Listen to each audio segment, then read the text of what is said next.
Next. Yeah, next. Not this. Next. Okay. So we are coming to COD. COD, as the name is telling, it is a chemical oxygen demand. So what is happening? We are trying to oxidize the matter which is present in the water body with the help of chemical agents, which are strong oxidizing agents. So we are using generally potassium dichromate, and at times potassium permanganate is also used.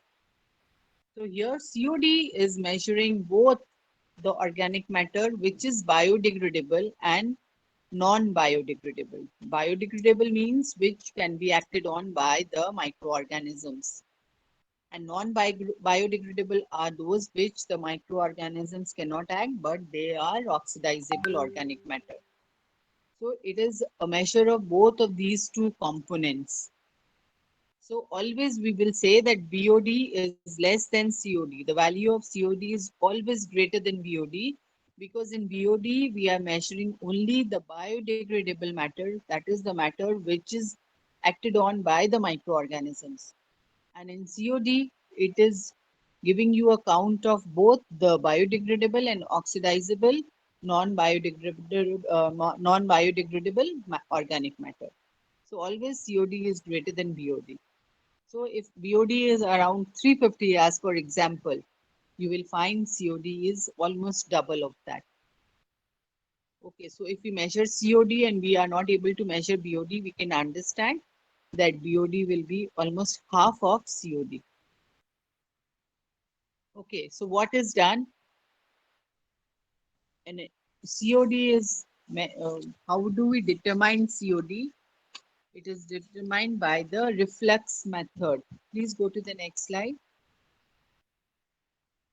So here what is done in a round bottom flask, yeah, we had this slide. In a round bottom flask, we take the wastewater sample and it is no, the back one, please. The previous slide, yeah. The water sample is refluxed with sufficient amount of a strong oxidizing agent, which is potassium dichromate.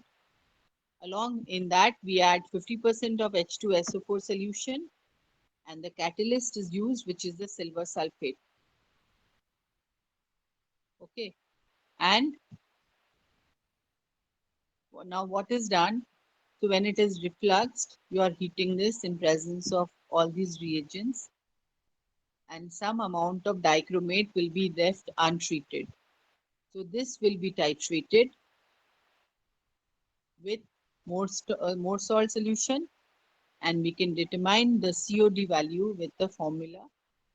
So what is happening? The dichromate, which is a strong oxidizing agent, will be itself reduced, and it will convert the organic matter to carbon dioxide and water. Okay, so we can calculate the COD with the formula. Go to the next slide. Yeah, next slide. The process is given here. Okay, next. So this is the formula. This formula can be used to calculate the COD. Okay, go to the next slide. Okay, so if the level of COD is 0 to 5 milligrams per liter, it is an indication that your water is clean. Okay. Okay, next. Now we are coming to biological oxygen demand. So what it is? By definition, it is the amount of dissolved oxygen required to break down the organic matter at a certain temperature. So we need to tell the temperature. What is the temperature? It is generally the temperature is taken as, the standard temperature is taken as 20 degrees. So when we are talking about 5-day BOD, the standard process is that you take stoppered bottle. The volume of the stoppered bottle is 300 ml, not more than that. So you take the stoppered bottle, in that you need to add the water, which is your wastewater, and then you need to dilute it with the pure distilled water and cover up Since it is a stoppered bottle, we need the stopper, and then we keep it in dark so that there is no photosynthesis by absorption of sunlight, and kept for 5 days at 20 degrees Celsius. So before the start of the experiment, you have to measure the dissolved oxygen content, and after 5 days, we measure the dissolved oxygen, and the difference divided by the dilution factor will give us the BOD5. Okay. Okay, next slide. So BOD is an indicator of amount of pollution. Lower BOD will tell us that the pollution is less. Higher BOD will tell us it is highly polluted. Okay. So if BOD is high, definitely the dissolved oxygen will be less because the microorganisms present over there are using up the oxygen. So DO will go down and BOD will be higher. Okay. Next slide. Okay. So it is not an accurate quantitative test. It is not very accurate, but it is a widely used test to determine what is the amount of pollution in the water body. It is very popular. Okay, next.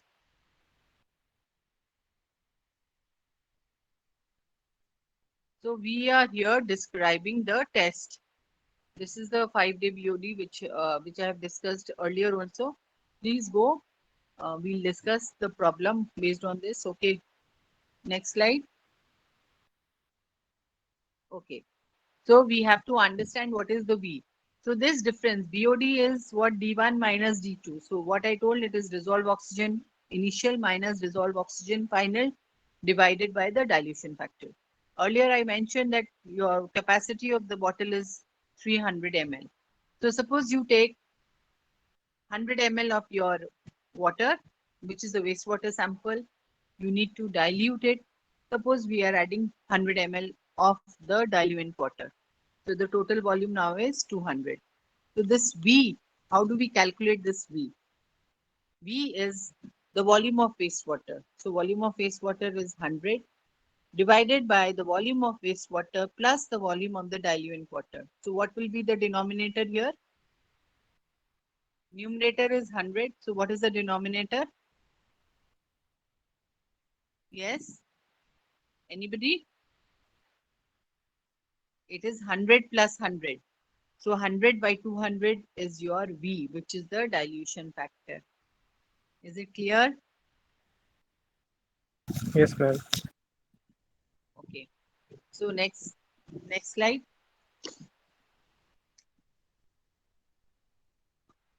So suppose I'm giving you a problem where you need to calculate what is the BOD 5 of the wastewater. Okay. When the given parameter is initial DO is 6. Can you write? Initial DO is 6. Final DO is 2.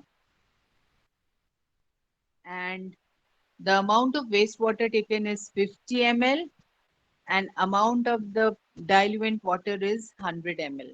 Can you calculate the BOD 5?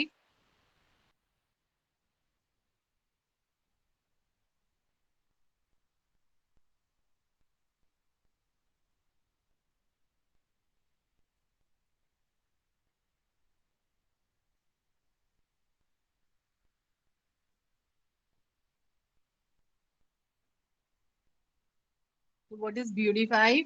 What is the answer?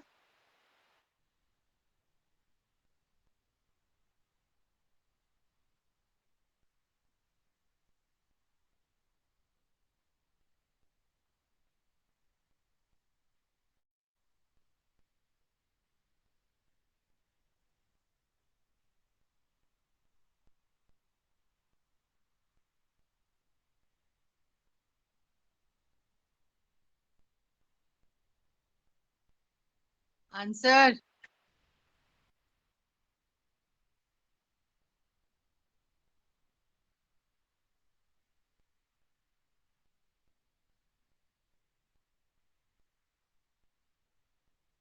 Nobody is doing?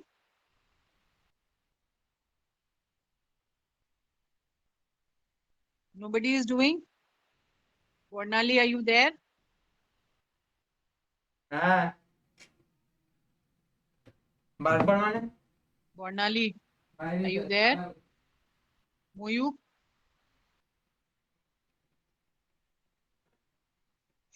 Saket Anand, Smita Roy, nobody is there.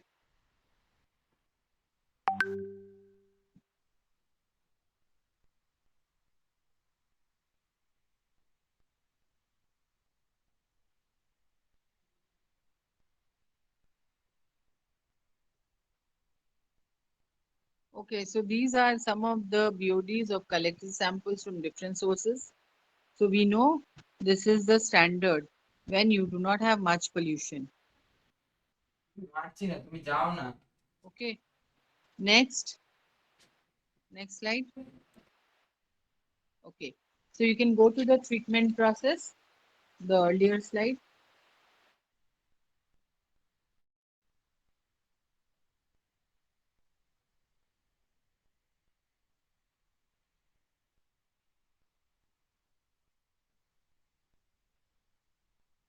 Okay,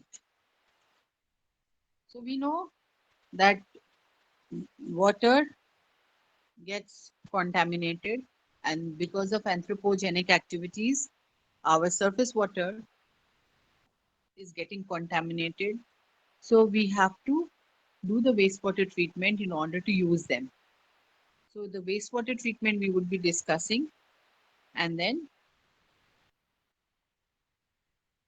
we can understand that how we can save water, because the scarcity of water is inevitable. Many countries are feeling the pressure now only, and even many states of India are under this pressure. But sooner or the other, all the states would be having this crunch. So we have to find ways and means to preserve water. So how it can be done? There are many ways we'll be discussing, but first let us understand what is the wastewater treatment. Go to the next slide, please. Okay. So we know the what are the impurities which are present. We know it has pathogens, it has nutrients, it has organic matter. So daily activities done by humans, be it coming from the domestic waste, maybe it's coming from the industrial waste. So all these are contaminating our surface water and even the groundwater. So we need to do some treatment before using. Next slide. So domestic water is one, the wastewater can be classified as domestic wastewater and industrial wastewater. In domestic wastewater, we have 99%, 99.9% as water, and 0.1% is the suspended solids or inorganic solids which are present in the wastewater. And industrial wastewater, they have different impurities as way of organic or inorganic, and also it depends on the industry from where it is coming. Next slide.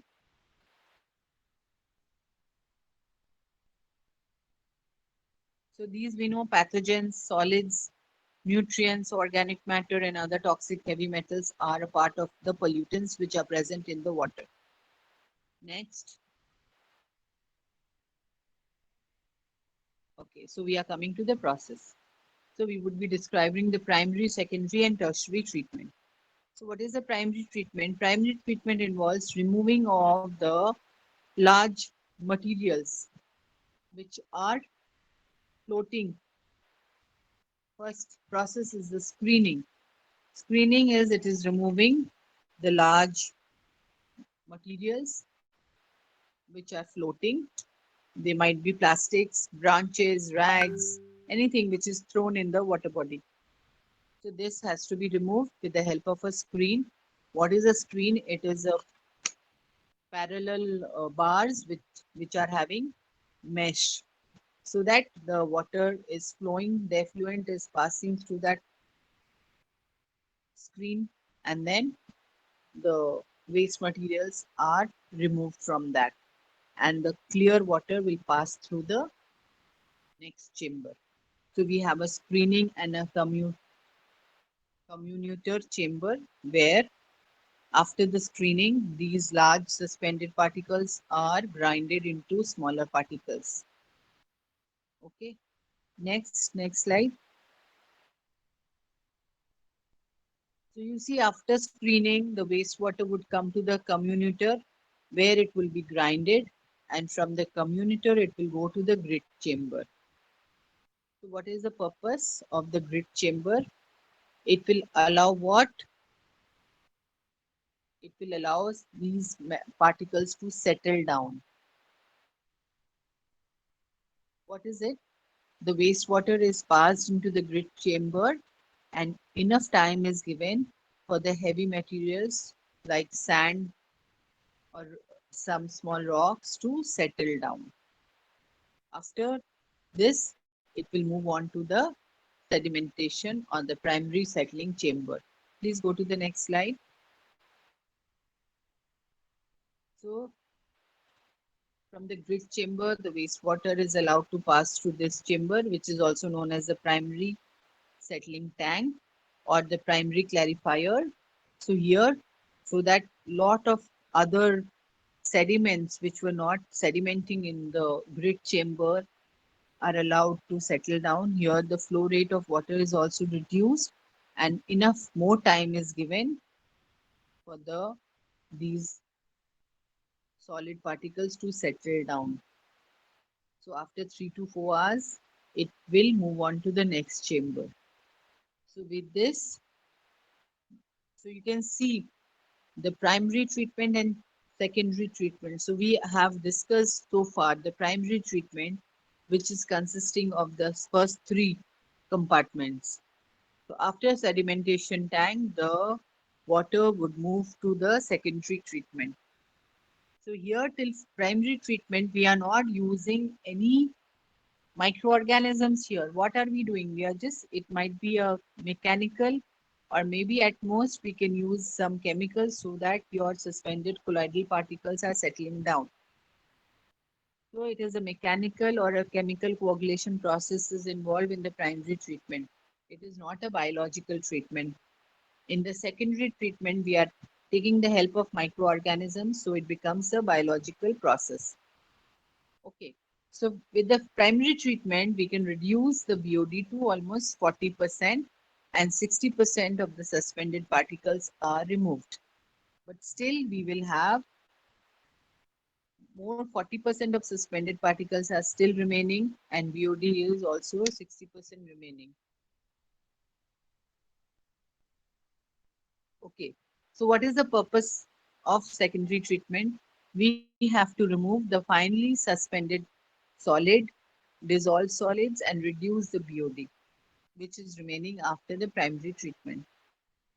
So as we already know, what the microorganisms, what they do, they convert the organic matter to carbon dioxide, water and other cells. So this process would be going on here. And we can use any one of these processes, the trickling filter, activated sludge tank, lagoons or anaerobic digester to for the secondary treatment. All of these are not used. We are using only one. And then again, please go back to the previous slide. Look here.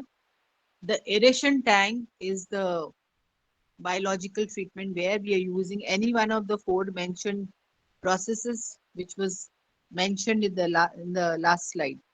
So after that, it will go to the secondary sedimentation tank and then it will go for disinfection. So this aeration tank is where you can use any one of these processes. And after that process, it will come for the sedimentation and then from that, the water will be finally sent for disinfection.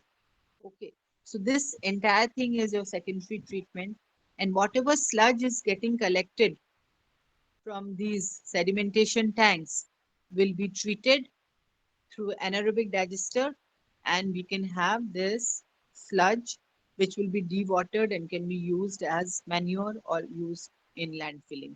Okay, so now we will discuss the secondary treatment, the biological process, the aeration tank. Is it clear? What is done after the primary treatment? The water would be sent for secondary treatment. The secondary treatment might involve the trickling filter process. Yeah, go to the next slide. So the secondary treatment can take help of trickling filter or activated sludge tank or lagoons or anaerobic digestion, and then any one of these. After that, the water will move towards the secondary settling tank and then for disinfection. Okay. All of these four processes are not used together. Any one would be used and then it would be going for settling. So removing the suspended solid. Okay. So go to the next slide. So we would be discussing the trickling filter. Trickling filter, it is what? It is consisting of bed of permeable media on which we are having microorganisms. And wastewater is applied intermittently, and organic matter in the wastewater diffuses into the film, which where it is metabolized. Okay, go to the next slide. I'll describe it from the diagram.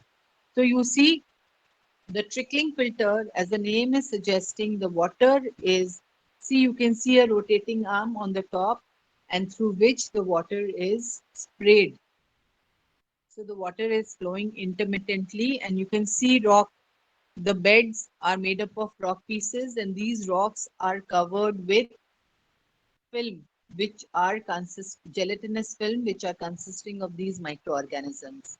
These microorganisms are carrying out the degradation. And you can see there are spaces in between the rock rock materials. This is allowing enough air to circulate because it is an aerobic process. So you are having constant supply of air. The film, the rocks are covered with the gelatinous film, which are giving us the microorganisms, and you are having the water, which is sprayed through the sprayers, and there is a rotating arm. So it is a circular filter bed, which is surrounded by a circular brick wall, and this way, this process, there is an inlet. Inlet is on the top, and there is an outlet. To the outlet, we will get water whose BOD is sufficiently removed. Up to 80% also BOD is removed in this process. Okay, next slide. This is another process which is the activated sludge process. So it is an aerobic wastewater treatment process. So you aerobic means you need air, and it is since it is based biological, so you need microorganisms. Then these tanks are large aeration tanks. You can see this. Yeah, ठीक আছে, go. So you can see the picture. They are big aeration tanks where the wastewater is coming and microorganisms are provided over here, and they are agitated. Means they are in turbulent motion so that you can get the process because these microorganisms require oxygen and they are agitated so that you have constantly because of this aeration they are your BOD is almost 95% removed. So this is a way that is why these are known as activated sludge process. And then go to the next slide. So whatever some part of the sludge is recycled over here to maintain effective microbial population. So these are the anaerobic digesters. You can go to the diagram. So you can see these are the anaerobic digester as the name is suggesting. You don't have, we are not putting air here. So we are using anaerobic microorganisms and they are digested at a temperature of 35 degrees. So the main product here is, which is evolved is methane.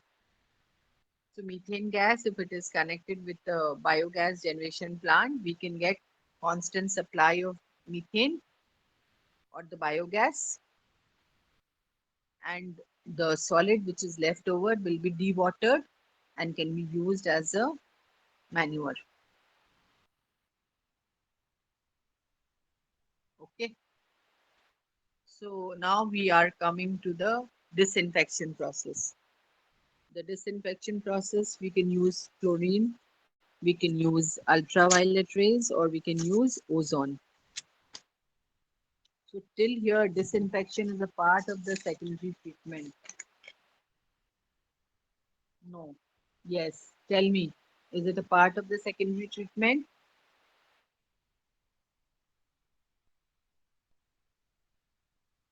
So if we are disinfecting, then only after disinfection there is a tertiary treatment. So the main purpose of tertiary treatment is to remove the dissolved nutrients. Here we are not talking about the nutrients. We talked about the BOD. When we are using this disinfection, we are removing the pathogens. So we are not talking about the nutrients anywhere. So tertiary treatment is there to remove the nutrients. If we are using it for drinking or also for agricultural process, we need the tertiary treatment. Tertiary treatment, we need to remove the nitrogen and the phosphorus. Okay, so go to the next slide. So we can use chlorination. So all the chlorination offers you disadvantages as well as advantages. Advantage, it is cheap, but what is the disadvantage? It forms the trihalomethanes, which are harmful. Okay, next slide. Ultraviolet rays, they can damage the structure of the microorganisms. So we can use ultraviolet rays. It has advantage that we're not using any chemicals, and the taste of water is also not changed. But chlorine, you can always get that smell. And disadvantage, what is the disadvantage? It is the UV lamps are expensive. So it is little costly.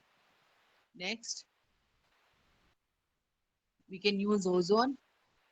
Ozone advantage is that it is much safer than chlorination.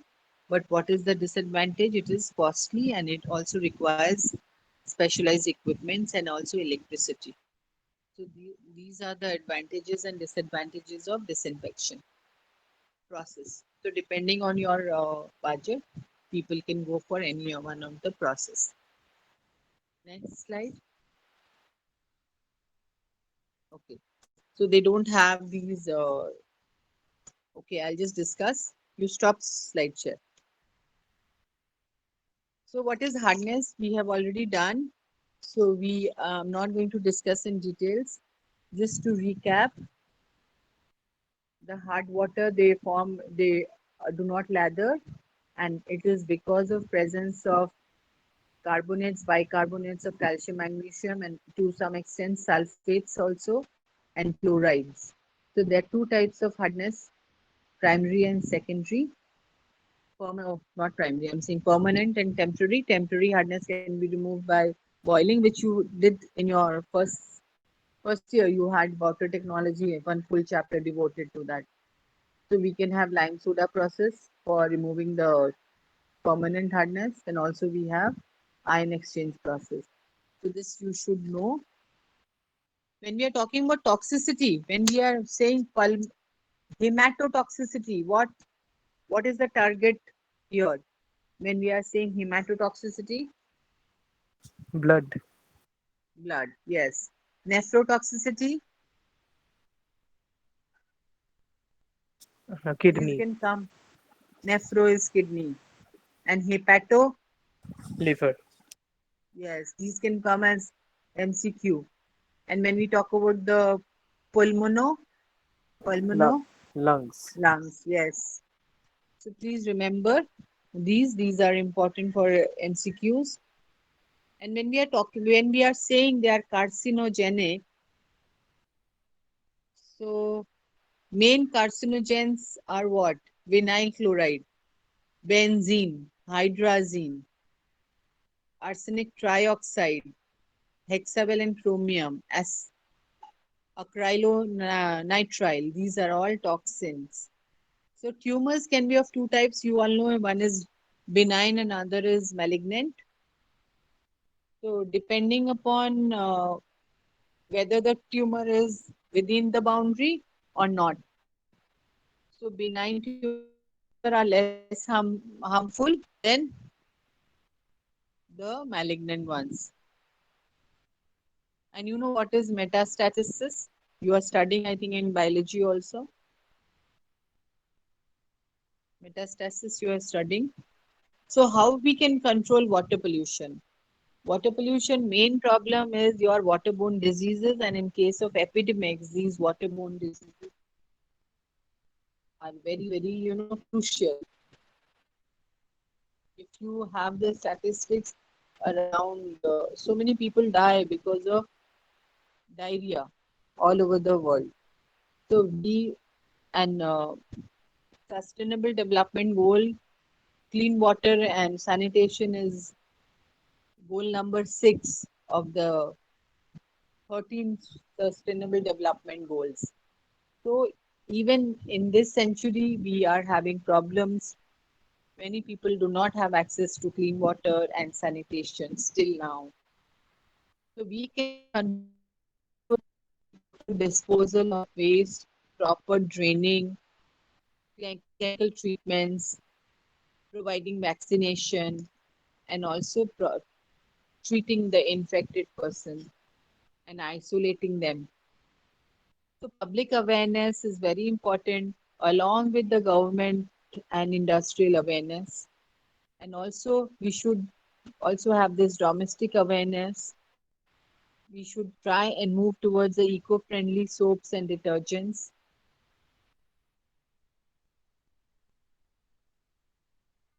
So this way we can together we can help in controlling water pollution.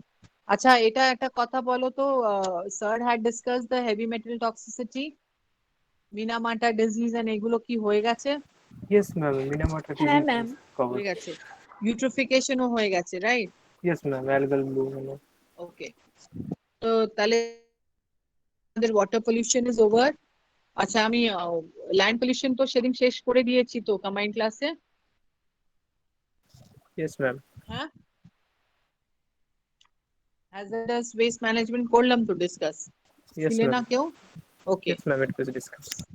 okay, so we have just noise and environmental management, বাদ বাকি আমাদের সবই হয়ে গেছে। Okay, so what we can do, are you joining on Wednesday with them or you want to, কি করবে তোমরা? Friday তাহলে করবে? ওয়েডনেসডে একটা ক্লাস করো, তাহলে ফ্রাইডে অফ করে দেবো, কি বলছো? Yes, ma'am. Friday না actually আমাদের ফ্রাইডে হ্যাঁ biology class থাকে তো ওটার সঙ্গে clash করে যায়। Okay, no problem. So তাহলে Wednesday would be a better option. Wednesday okay, তাহলে ঠিক আছে। What is the time? একটা টাইম বলো, মাঝে তো আমি ভুলেই যাই তোমরা কখন, তোমাদের কোন ক্লাস? 10:30 নাকি 10:45? কোন টাইম আছে? What is the time with them? Ma'am এটা বল। ম্যাম 11 সরি 12 থেকে আমাদের 12 থেকে আমাদের ক্লাস আছে একটা, তার আগে টাইম। তার আগে, ওকে, হ্যাঁ তার আগে হ্যাঁ তাহলে ওদের তো মনে হচ্ছে দুটো ক্লাস থাকে, so you can join and then leave. তাহলে ওদের আমি কন্টিনিউ করে দেবো। তো we can 10:45 will be okay for everybody. একটা ক্লাস নিয়ে ছেড়ে দেবো। Okay, ma'am. ওকে, একটু আমাকে রিমাইন্ডার দিয়ে দিও। হ্যাঁ, I think they have a class with me at 10:45। ওদের রুটিনটা দেখে নিয়ে একটা পিরিয়ডে পরে তোমরা চলে যেও, no problem. Okay, so Friday I will not take, not even Thursday. তাহলে তোমাদের এই সপ্তাহে 3টে ক্লাস হয়ে যাবে, আর আমাদের তো দুটো okay ma'am chapter I can complete. Okay, in the meantime একটা অ্যাসাইনমেন্ট আর একটা কুইজ কোয়েশ্চেন দেবো, ঠিক আছে? কুইজটা দিয়ে দেবো for the CA3, so please all of you attempt. Okay, ma'am. Okay, Our attendance are near. Okay, thank you. You can leave. Thank you, ma'am. Thank you, ma'am. Thank you.